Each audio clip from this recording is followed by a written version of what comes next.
Welcome to our coverage of the Diamond League from Oslo. The Bislett Games is one of the very best in the world, and for British athletics fans, particularly memorable. A new world record for Great Britain and for Sebastian Coe. Over is the master. The world record goes to Steve Cram. What a magnificent run. David Marcotte is pouring it on. He smashed it. But now it's all about Britain's latest generation.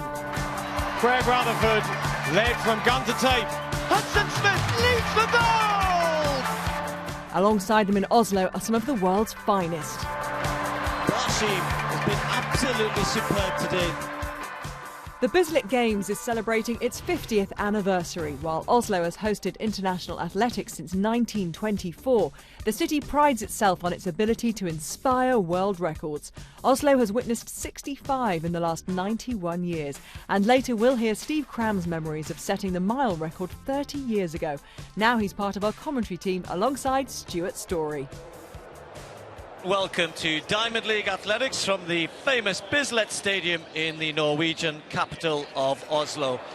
We're going to start with the 400-metre hurdles, and we can say good evening to Stuart Story. Good evening, Stuart. Well, good evening, Steve. And there is the lineup for the 400-metre hurdles. Tidimets, Ukraine. Child, Great Britain. Adekoya, Bahrain. Moline, USA. Hejnova of the Czech Republic. Spencer, Jamaica. Rosolova of the Czech Republic, and Williams of the United States. Edie Child of Great Britain, the twice Commonwealth Games silver medalist, but she is the European champion and needs to commit for the first 300 metres to really get involved with the athletes of the like of Adekoya, who's a new ingredient, world ranked #1 on time, 54.31 this season in Wuhan. Very, very special, winning the Asian Championships. Moline, well, Moline, we saw her in Rome. She won that race in Rome in 54.47. So there's a real ingredient there as well. And here is the world champion of 2013, the Olympic bronze medalist. She won here in 2011 and in 2013 did Susanna Hejnova. Well, Khalees Spencer, a Commonwealth champion, world indoor silver medalist, unbeaten so far, but she really has got some tough competition today. The women's 400-metre hurdles.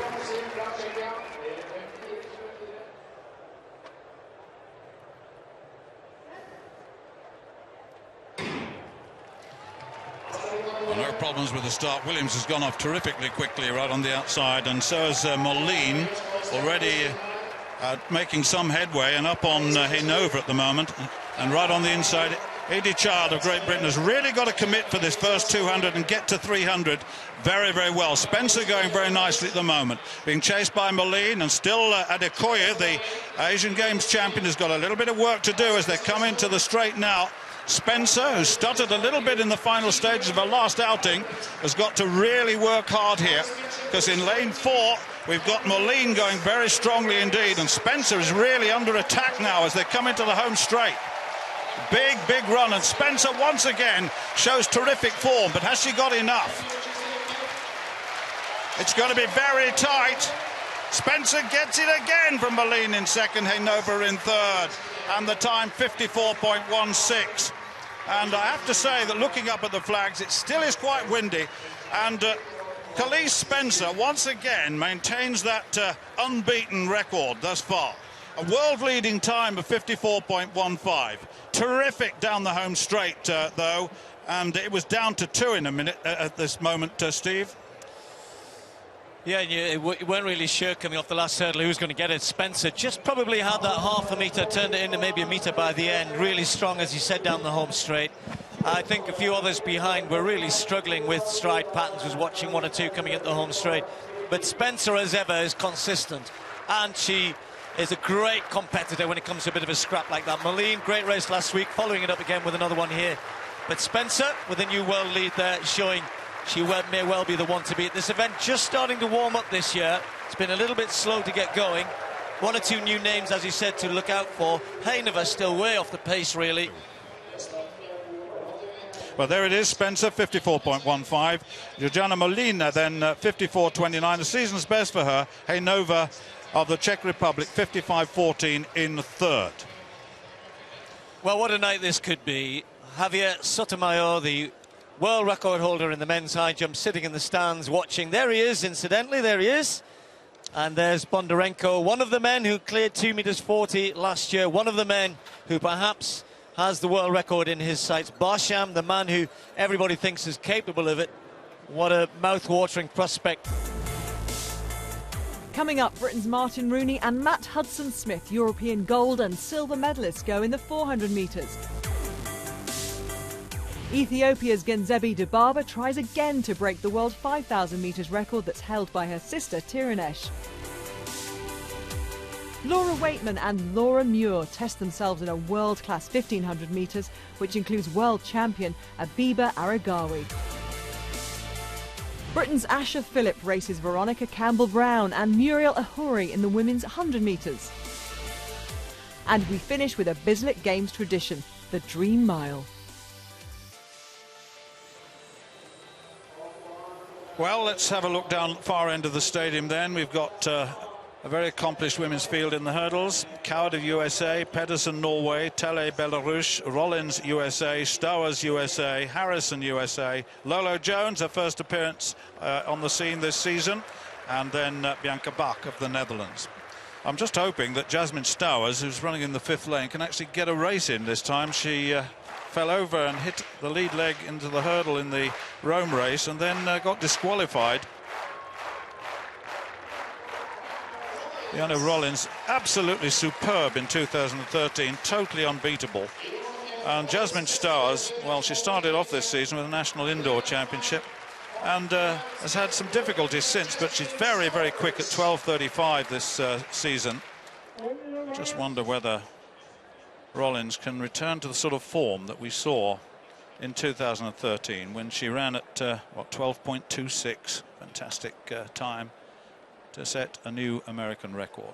Stowers has shown great promise but has faltered in the last 2 races. Coward, Pedersen, Telle, Rollins, Stowers, Harrison, Jones and Bach. The women's 100 meter hurdles.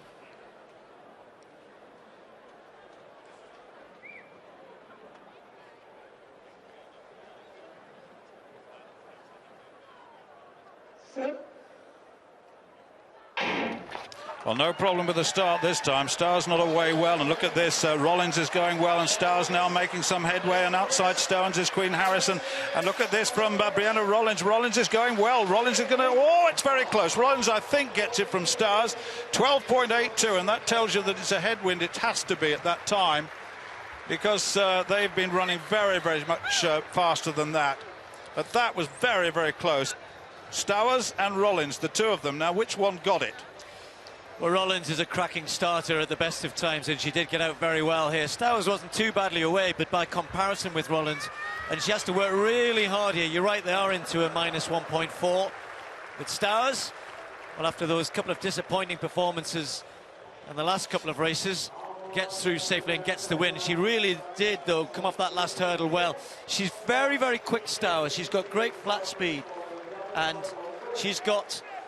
You know, that ability, particularly off the last hurdle, is so good. She's, as I said, Rollins gets the good start, but look at the determination on Stowers here. Yeah, and Stowers has been given it, incidentally. Both exactly the same time. You can see it there. It is the torso that counts. Well, there's the result of the hurdles. Jasmine Stowers, 12.84. Brianna Rollins, same time, 12.84. And Queen Harrison, 13.02 in 3rd place.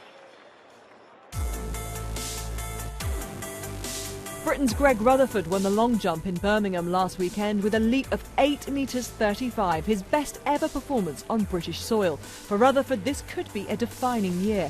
Can he take world gold to complete his set of titles?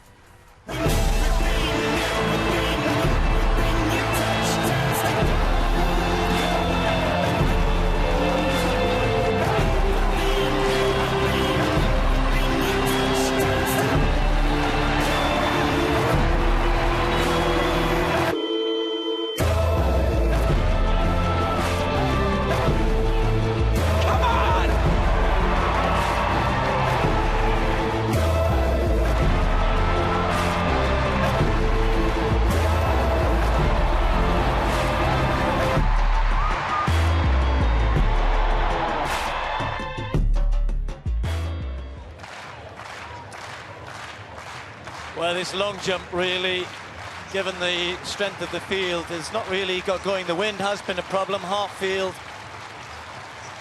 trying to improve on his first round, 7.78. That's better. Much better. The lead still held by Christian Taylor, 7.93, and that looked over the 8-meter mark, didn't it? Good on the board, perfect on the board from Michael Hartfield.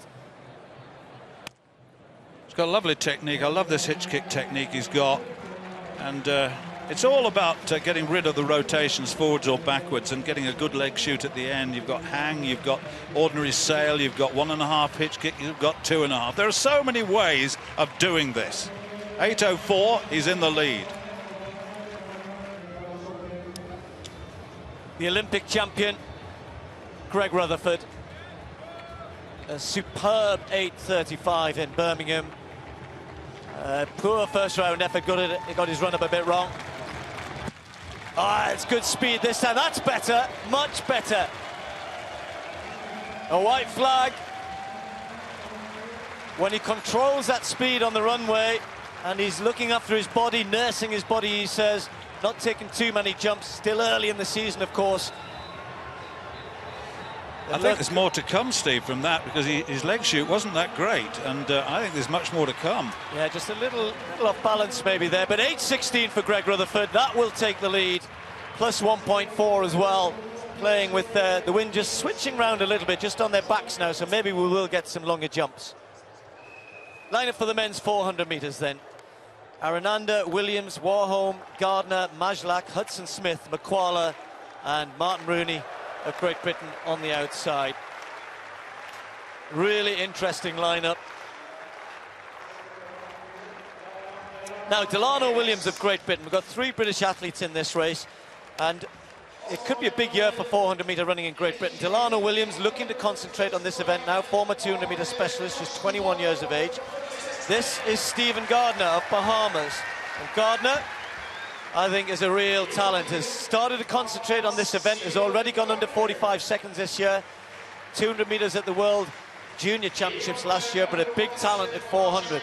Pavel Majlak has been moved into lane 5. Now, what about Matthew Hudson-Smith? What a baptism season he had last year. Really performed well. The Diamond League meeting, the top 3 in Glasgow last year, got in the relay squad at the Commonwealth Games and started the season well. Isaac McQuarrie, though, really would have, I think, on paper, before this season started, you would have looked at these names and said McQuarrie was the man to beat, but hasn't looked in great form yet this year. And Martin Rooney on the outside, fresh from his first season appearance at 300 metres in the Birmingham Diamond League just on Sunday. Gardner now in lane 4. Majlak, best that Europe has had recently, in lane 5. Hudson-Smith, the new talent from Great Britain, in 6.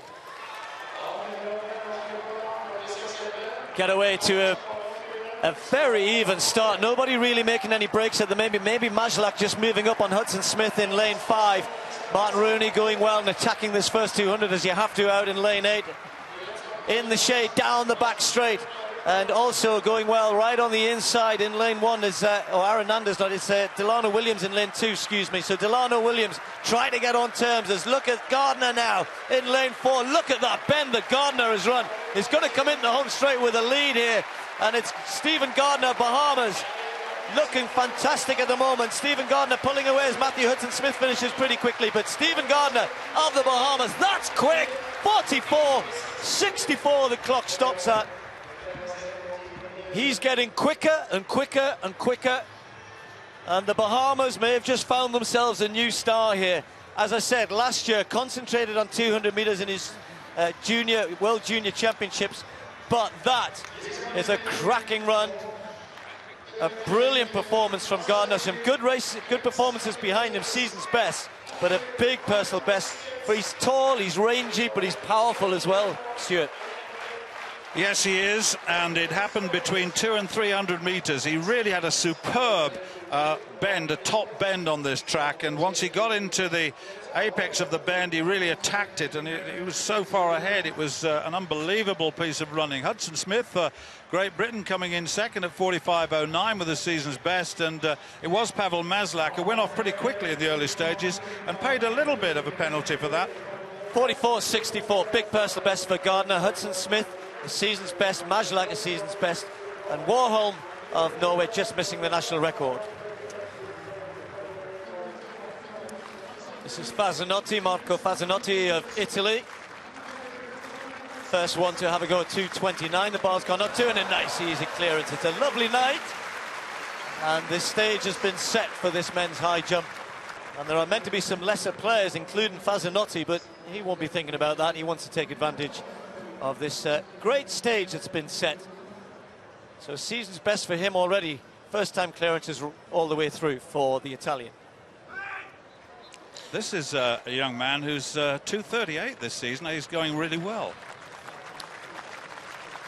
Well, if you remember his celebrations in Eugene when he cleared 2:38, almost a Chinese record. He's a real character, Zhang, and endearing himself to the crowds, already getting them on his side, even though we're in the early stages of the competition. 2:29, nice clearance. Well, the next event on the track, the women's 1500 metres, a good field once again. Yusuni of the United States does not start, so she's gone. Laura Muir, Kip Yegan, watch out for her. There's Laura Waitman, who of course is coached by Steve, sitting alongside me, and Seyum and Aragawi, the two big names at the foot of that second page. Well, once again, they do attempt to run quickly. Kajan on the left of your shot is the designated pacemaker. There's Aragawi, and Aragawi looking to return to the form that took her to the World Championship gold medal in Moscow in 2013. She was second in Birmingham, just outside 4 minutes. And Seyum, watch out for Seyum, because Seyum is on form at the moment and looking to break that 4-minute barrier once again. World Junior Champion last year. There's Laura Waitman, back from American training. It's only her second race of the season, incidentally. Hilali there, and that's Kampf and Grunewald. Buckman. Kip Yegon, I said watch out for her. She's had one good run in Eugene, but that was over 5,000 metres. So, and Laura Muir has had quite a few races, a 2-minute half mile in, or 800 metres that is, in Birmingham, but she was fourth in the Rome 1500 metres, just outside her best, 4:00.61. So watch out for Laura Muir. She's in good form and gaining in confidence. The British trials not too far away and for most of these athletes, their trials for the World Championships will be on them soon. Seyum young, but mature beyond those years. The pace, well, they're looking for 2:06 at 800 metres. Laura Muir has really pushed on hard, hasn't she, at the front? She's absolutely determined to go away, I would think, back to the training after a series of very, very good runs indeed, over 3,000 metres, and an 8:38 personal best in that, in Hengelo, and then a very good 1500. But watch out for Aragawi. Aragawi, of course, and of course Steve Seyum. These two have shown real form of late. They have. Seyum better than Aragawi. I'm really looking forward to watching Kip Yegon. And just watch this. Laura Muir has been very aggressive in her races, which has been fantastic to see. And Laura going with the pace now. The Australian who's been asked to set a fairly rapid 2:06, and Laura has decided she wants to get in there. Kip Yegon was at the back to begin with and has decided to latch on to Laura Muir. And then Aragawi, who will tend to sit off things a little bit more, a little bit of pushing and shoving back there. So they're all watching the sort of big names, if you like. But Kip Yegon, Seyum for me, is a real talent. And I think that she'll be trying to watch what Kip Yegon and Aragawi do here, and then we'll want to react on the last lap. But Laura Muir setting her stall out, but in superb form, Laura Muir, so far this season, and really showing that she's, as I said, running aggressively. The problem she's going to have here is that she'll be left in the front as Laura Waitman decides she doesn't want to hang around, as that group are not chasing the leaders. No, they're not, and with the exception of Laura Muir, the pacemaker is of no use to them whatsoever. and we've seen that several times before. But I have to say that Aragawi and Seyum and Kipyegon are in that trailing group, and of course the third lap will be the one that really tests them, as it always does in a 1500 metres now. Steve, this is quite interesting, isn't it? Muir has really gone for this, and I hope she gets a reward. Well, very famously, one year Tom Byers was the pacemaker here in Oslo and stayed out in front and won it. Well, Laura isn't the pacemaker, Laura Muir, but she may well be rewarded for following the pacemaker. She's got to get her head down here. She's got a good 3-second lead, and that's a lot to lose. The others have got a lot of work to do, because Laura Muir is in great form, has a great 3,000 metre new personal best. She's got the endurance, she's got plenty of pace, and that's a massive lead with 600 metres to go for Laura Muir. And the others, well, they've been caught napping. Yeah, they have, but they're working together, and that might well be the way to go now, as Aragawi and Seyum, incidentally, Seyum won the African Championship last year behind Eleanor Beery. It was her first senior medal, incidentally, so, well, and the crowd getting behind Laura Muir here of Great Britain. Can she prevail with just over 400 metres to go? It's something else. This is some race, I tell you, and they may well have let her get away. In second place now, Seyum has recognised the danger, and Laura Waitman now is pushing ahead of the two big names. What a run. Laura Waitman trying to give chase, but they are so far behind. Laura Muir just needs to concentrate here. She cannot lose this from here, surely. She's running well, she's running strongly, was good through 1,200 metres, and the others are going to try to come now, but surely they've left it too late here.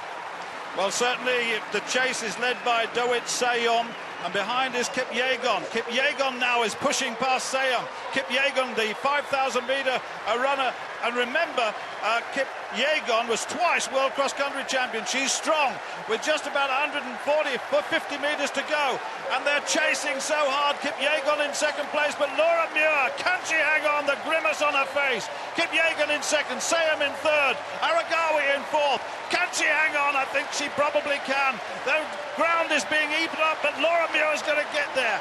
And Great Britain have got a fantastic win in the 1,500 metres. Laura Muir so deserved it. Kipyegon in second, Seyum in third place, and behind her is Aragawi.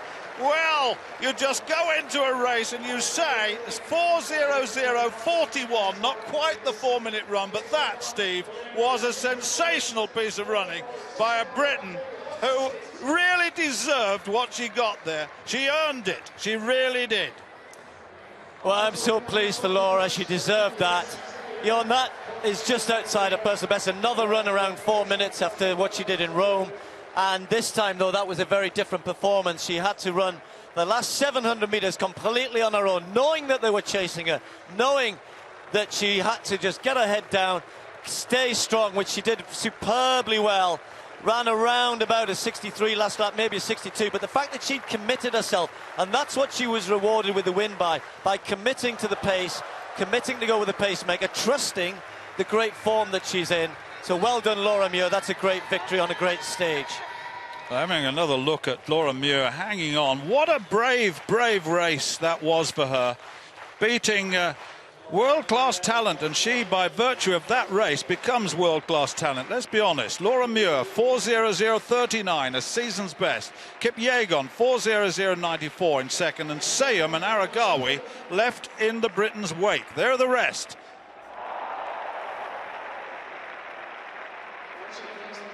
I was so shocked I won.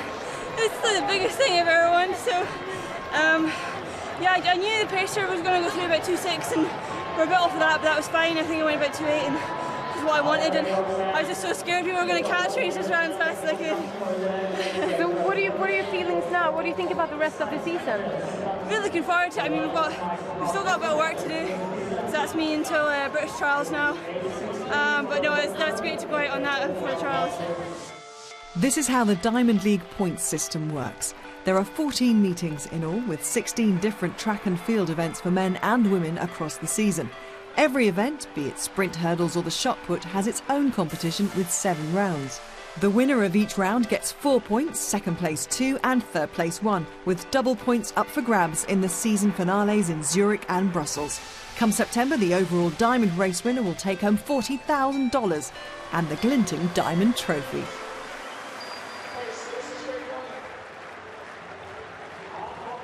Well, Greg Rutherford then 8.16 his best jump. This is his third round jump. What can he do? The Olympic champion, the European champion, the Commonwealth champion. Just one title is missing. He's so quick. Oh, that's good. That's another good jump. Has he got the white flag? He has. And the point you made earlier, Steve, he has to control his speed. That has been a significant factor in his long jumping. He says he's got very much quicker. Simple hang technique, very basic, but he is beginning to put together now a platform on which he can build, and that's very sensible. A little bit of coaching. Yes, it's obviously further. Teammate Andrew Steele, who was in the 400 metres international event earlier on today. There it is, 8.25. So that's another 9 centimetres onto his lead, and that's brilliant. Well, Barshim now, the bar, 2.29, and he's had a failure. Now, this is important. Very, very important. Now, that was a good clearance. He's done that before, but in terms of winning a high jump against the likes of Bondarenko and Ukov and the rest, Protsenko, you've really got to be clean right the way through. But he is a very, very good, well, we know he's a brilliant jumper, but just that one little hiccup. There it is. He's in third place at the moment. The men's 200 next. Ellington, Great Britain in 1. Zalewski, Poland 2. Kanata, Kenya 3. Jabawana of South Africa 4. Saiden Dury of Norway 5. Lemaitre, France 6. Adams, USA 7. Kilty, Great Britain in lane 8. Well, there's Richard Kilty, a rare excursion over 200 metres. He needs some speed endurance, he says. He started off as a 200-metre runner, but then emerged very quickly over the 100 metres, of course, the world indoor 60-metre champion. He will really have to commit on this bend, he really will. Harry Adams is inside him. We'll come to him in a moment. He's just getting an invitation, just getting his presentation. Wonderful world indoor championship for him. Harry Adams of the United States got a best of 20.10, just a little bit slower than that this season. Christophe Lemaitre improving, 20.28. He was second in Rome. And the Frenchman, the triple European champion, of course. And James Ellington, it's a very, very tight bend, because these are tight bends, actually, in the Bislett Stadium. European champion. He's been twice national champion, but European champion in the 4x1, of course, as part of the British team. The men's 200 metres. Well, not much in the start. Certainly in lane 4, Jabawana has gone off pretty quickly indeed. Kilty's had to run quickly on the outside, chased by Adams. Lemaitre going quite well. In lane 4, though, Jabawana, the man who has the fastest time in the field this year, and Lemaitre is challenging and coming through, the Frenchman. Lemaitre wins it. Jabawana in second place, and it may well be Kanata in third. It was very, very close, but the first two absolutely clear. Well, happy birthday, Christophe Lemaitre. Great win on his 25th birthday, 20.21. Sometimes doesn't run the best bend, and I think you'd probably say this was one of those occasions. Jabawana really did storm around the bend, but this is what Christophe Lemaitre is good at. You see there, it's almost like he changes gear, moves through the field. Richard Kilty, great run from him in third place on the outside. But they're all just fighting the breeze a little bit here. But a season's best, still a long way to go for plenty of athletes heading towards Beijing. He hasn't raced too much yet, and he's seen his teammate, of course, Jimmy Vico, struggle with 1 or 2 injuries already this year. I think that was an encouraging run for Lemaitre, more really that last 60, 70 metres for him. Always strong in that part of the race, and just showing that here today. Yeah, you're right, actually. I missed Kilty on the outside, coming through very, very strongly. We're very close to the track, no excuses for that, but he did run well at 20.54. And there's the evidence. Lemaitre, 20.21, season's best. Jabawana, 20.39 in second. And Richard Kilty, 20.54 in third from lane 8. That was not an easy race, and he did well. Fasinotti, 2.33. It's getting into the realms of respectability now. First attempt, yes. Fasinotti is there. The Italian Got a best of 2:30, so that's a personal best for him. That's why he's celebrating, of course, and it equals the Italian national record. Eric Canard about to take his jump at 2:33. Oh, yes. This is not one man or two men. This is a good competition thus far. So 2:33, and just 2 centimeters down on the height he performed in Eugene in May. Remember, he was 5th in the last World Championships in Moscow.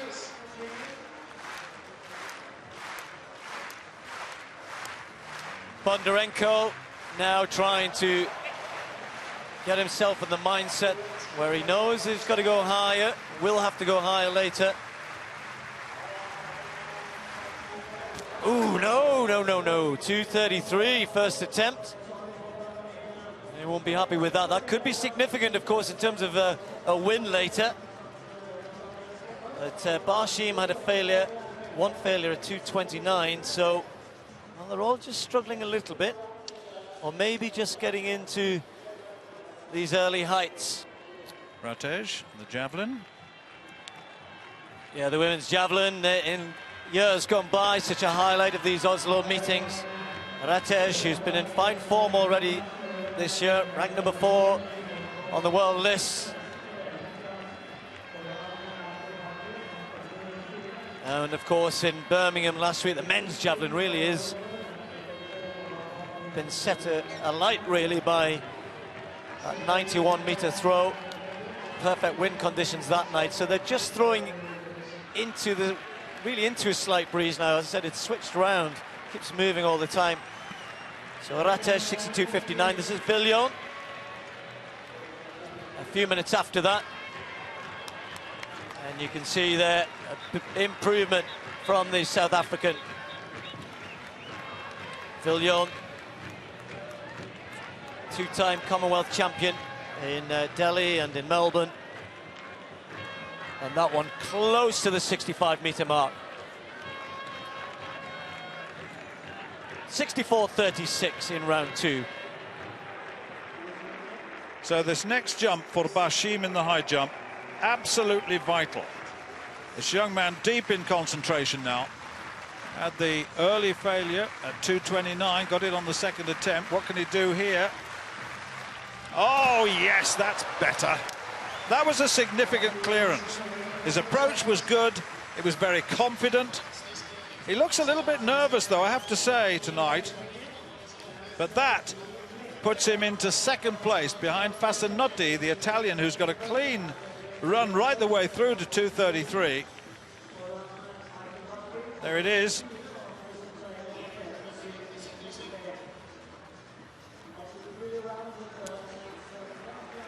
Lovely technique, beautiful clearance, and that was significant. There's a lot more height in that than 2:33.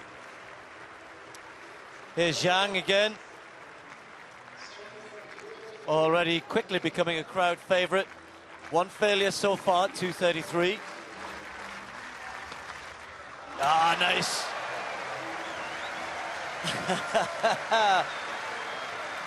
He's been watching Blanka Vlasic or somebody anyway. Yeah, he's a welcome addition to the great set of high jumpers at the moment, and he has his sights firmly set on, if nothing else, Chinese record still stands 2:39. This is Darajan of Israel, 53.29 in the first round.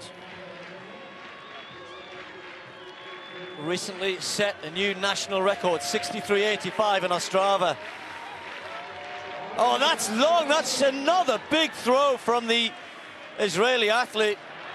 Now that could be another new national record. They throw in Ostrava just at end of May. It might not be great javelin throwing conditions here tonight, but that certainly looks as though it's got a chance of taking the lead. And as I said, that national record, 63.85. It's very, very close to that. In fact, it is a new national record, 64.56, and it takes the lead. So Bondarenko, after having had one failure at 2:33, second attempt, That's better. Little sighter earlier on and easy clearance this time. So it is warming up, but we already have 5 men clear at this height. Ukov, incidentally, is already gone. Protsenko has already gone.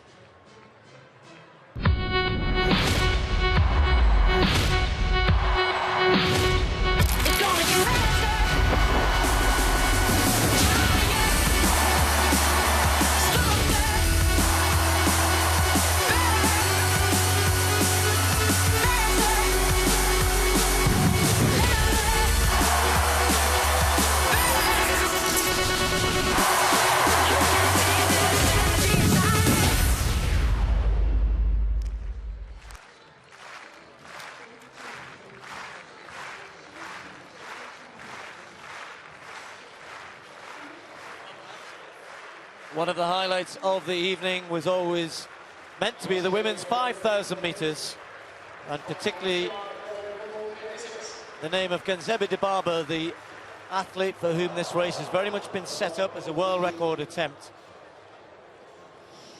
In the yellow, 2 pacemakers to her right, but Dibaba is attacking the world record held by her older sister Tirnesh Dibaba, and of course her cousin Meseret Difar, also a former holder of this record.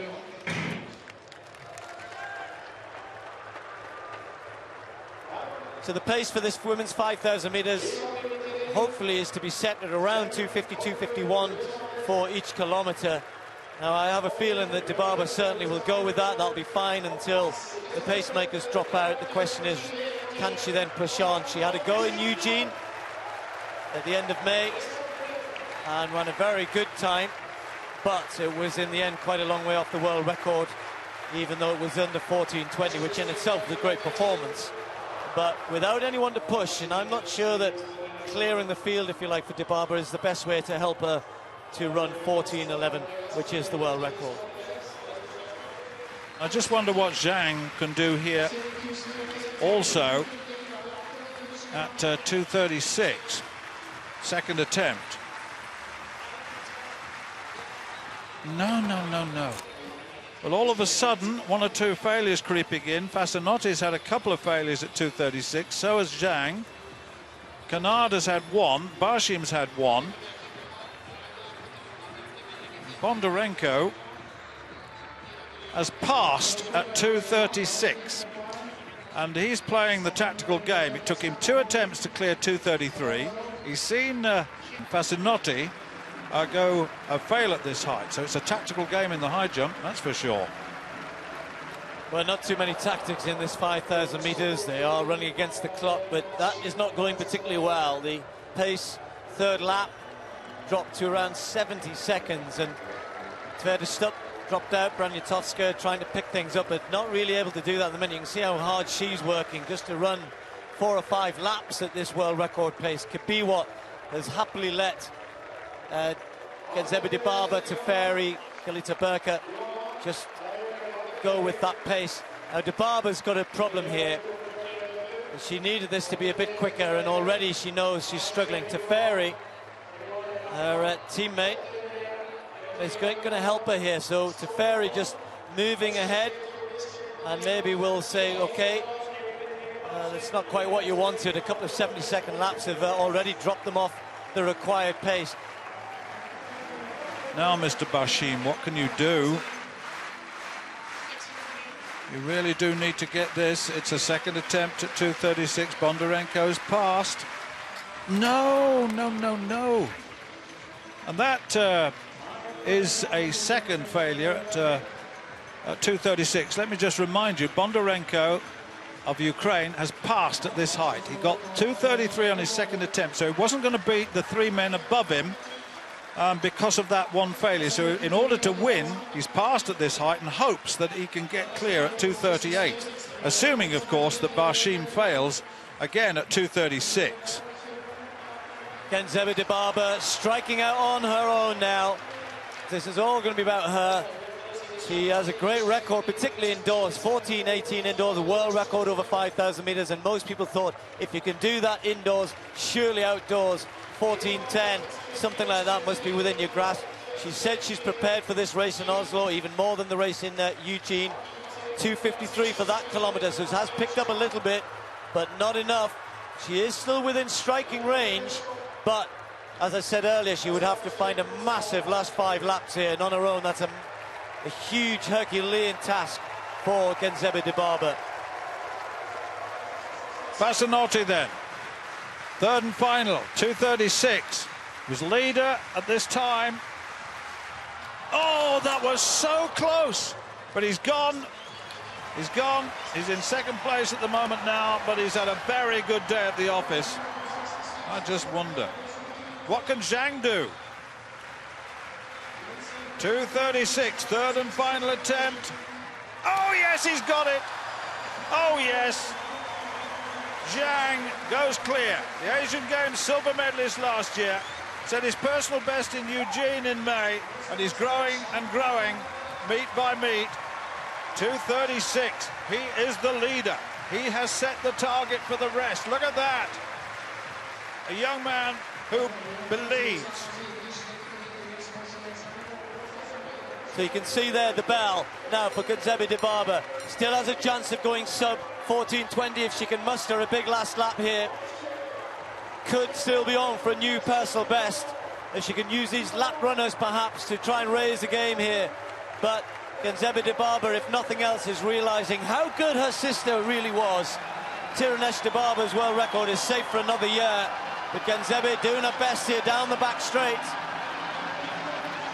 Crowd responding, gritting her teeth now, and after those superb indoor performances, finding that outdoors maybe isn't quite so easy for her. Said she really does enjoy running indoors. She loves the enclosed atmosphere and the short laps.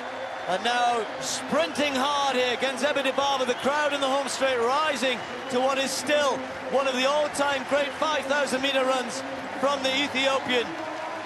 Cheering her home, 50 minutes to go. Genzebe Dibaba watching the clock ahead of her, trying to break 14:20. She's going to be just outside that.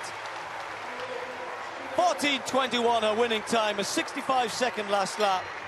And Genzebe Dibaba gave it her all, attacked it, used the pacemakers the best she could. It wasn't the best pacemaking, and if she is to break the world record, she needs a lot more help than she got here tonight. She may well be capable one day, but here in Oslo tonight, just proving a little bit too difficult. And to be fair, that's what world records are supposed to be. They're not meant to be so easy to break. So Genzebe Dibaba will, I'm sure, come back to have another go on another day, but tonight here in Oslo, 14:21, the best that she could do. Well, the high jump really proving tough at 2:36, I can tell you. And this is Eric Canard's last attempt at this. No, no, no.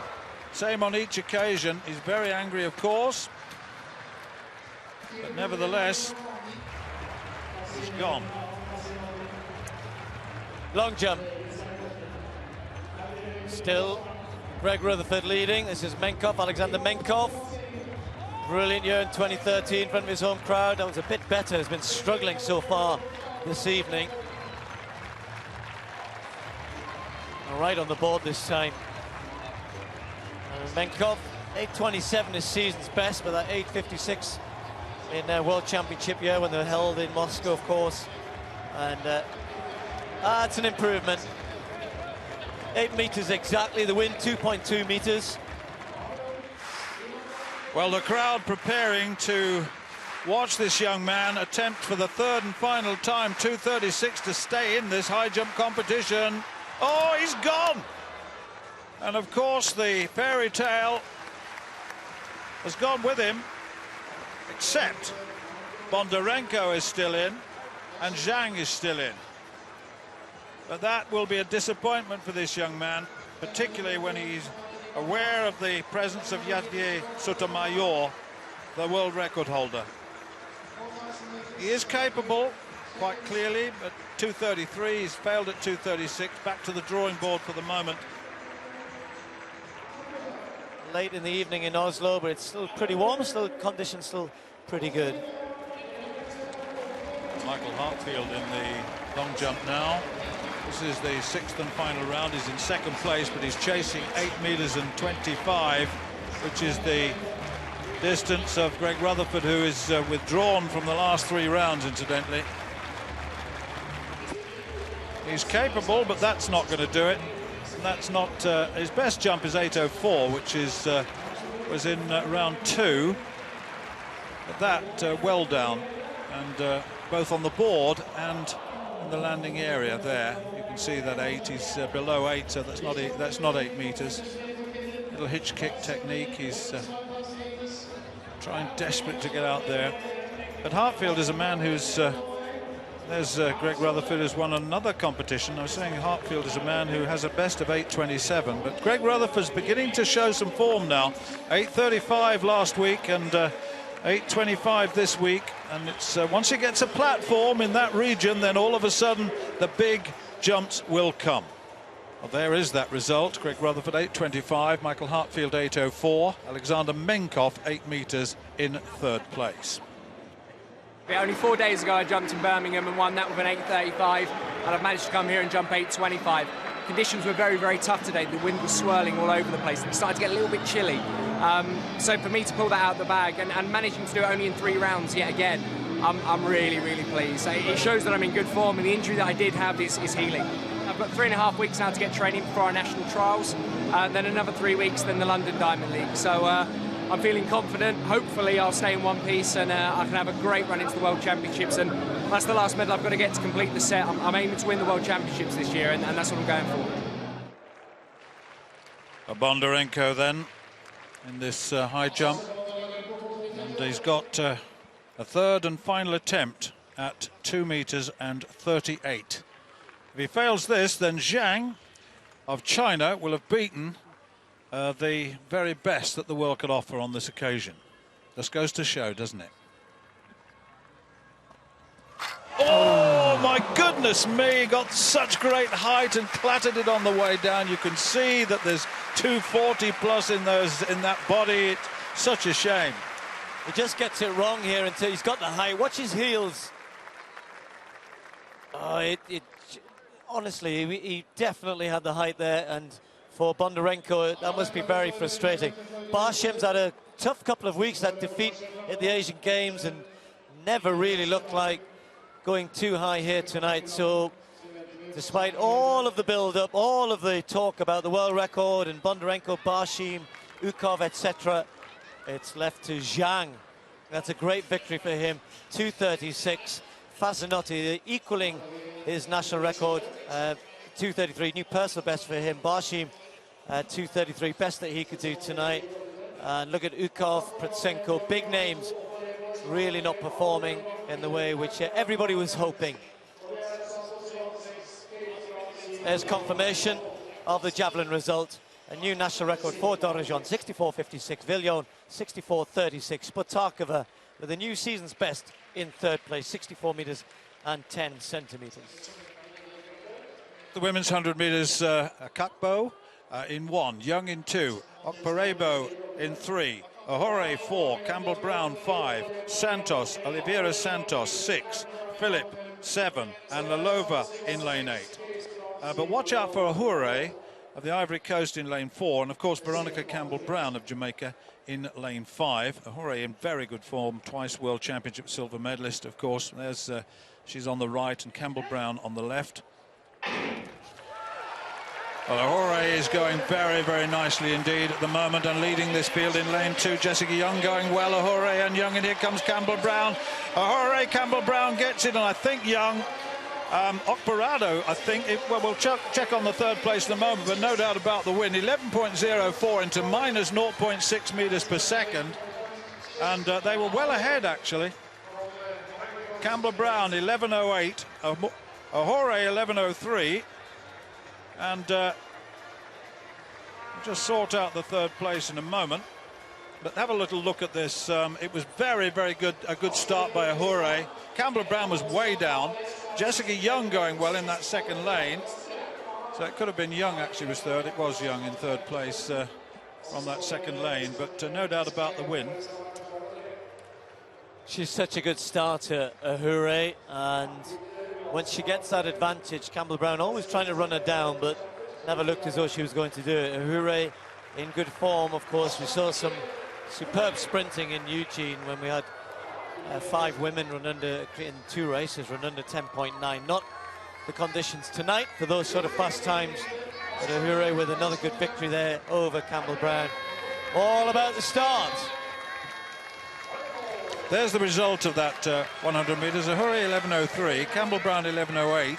And look at that, it was actually Oliveira Santos who came through past Jessica Young, both with the same time, to take the 3rd place. The final event of the Bislett Games is the Dream Mile, and for one of our team, Steve Cram, it's where he broke the world mile record 30 years ago this summer.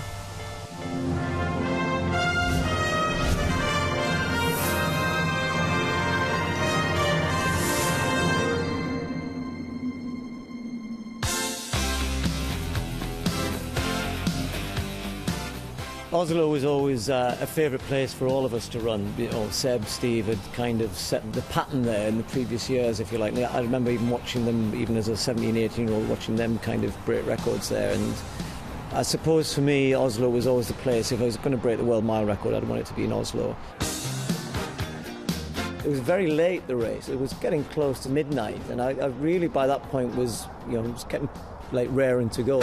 I knew that everyone was watching me, including Seb, you know, and that come some point, if the pace dropped, I was going to have to pick it up. And I remember looking at the clock as we went through with 400 to go, thinking, nah, we're not going to break the record, you know. And then I took off.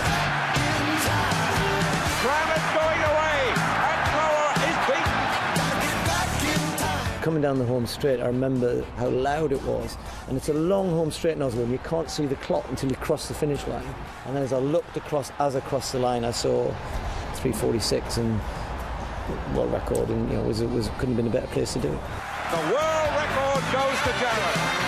For me, it was a great moment in itself, but also you knew you'd joined this great, almost exclusive club. You know, I'd grown up with my old coach telling me all about the history of the mile, and you know, as a teenager, knew all about the various people that had held the record. It was a special moment. And I had a lot of my family there. I had my family from Germany were there, who didn't really get the chance to see me run very often. So it was a pretty special night. What a magnificent run. I think all athletes have little periods where you can't do anything wrong. I think the thing which I look back now with, if I have any regret, I mean, it isn't a regret, is that I should have run a few more races that year. Those days, those records were changing hands fairly regularly. But the mile that I set in Oslo stood for about another 9 years, I think, till Nuruddin Morsali broke it. And you kind of get attached to it after a bit. But it's just nice, as I said, to have, you know, still look down that list, and you know, it's still a pretty quick time. And you know, if I was running 3:46 today, I'd have half a chance of winning.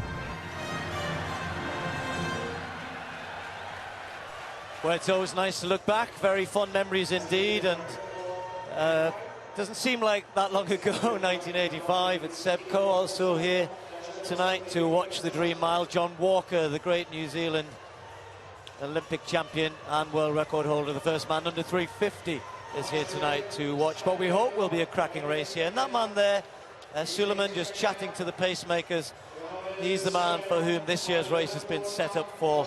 Thinks he can run 3:44 for the mile, which is so close to the world record. I don't know why he didn't say he'd try and break the world record.